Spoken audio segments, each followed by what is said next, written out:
గుండె operation బోన్ను cut చేసి చేయడం అనేది నార్మల్ విధానం. అది కాకుండా 2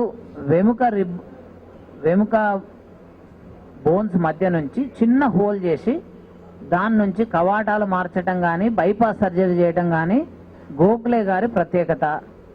మన సౌత్ ఇండియాలో మొట్టమొదటిసారి మినిమల్లీ యాక్సెస్ సర్జరీ అనేది, అంటే చిన్న హోల్ ద్వారా ఈ ఆపరేషన్ చేయటం అనేది వీరే మొదలుపెట్టిండ్రు.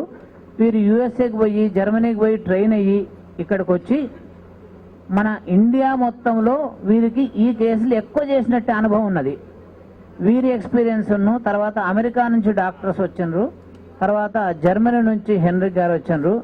వీరి యొక్క అనుభవాలను కూడా అనుసంధానం చేసి మన దేశంలో ఉన్నటువంటి గుండె ఆపరేషన్లు చేసే డాక్టర్లకు ఈ యొక్క అనుభవాన్ని పంచుకోవడం అనేది ఈ యొక్క సదస్సు యొక్క ముఖ్య ఉద్దేశం.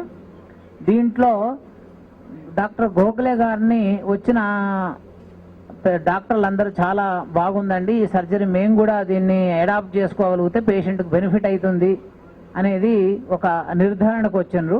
ఈ సర్జరీ ఫ్యూచర్లో 100% చాలా డెవలప్ అవుతుంది, ఇంకా ముందుకు పోతుంది, ప్లస్ ఈ కీహోల్ సర్జరీగా మారిపోద్దని నా యొక్క ప్రగాఢ విశ్వాసం. దీంతో పేషెంట్ రికవరీ చాలా ఫాస్ట్ ఉంది, వెంటిలేటర్ అవసరం లేదు, తర్వాత తొందరగా డిశ్చార్జ్ చేయగలుగుతారు, 3 వారాల్లో వాళ్ళు పనికి వెళ్ళిపోవచ్చు. సో ఈ డెఫినెట్ అడ్వాంటేజ్ ఉందనేది నా యొక్క భావన. Thank you very much.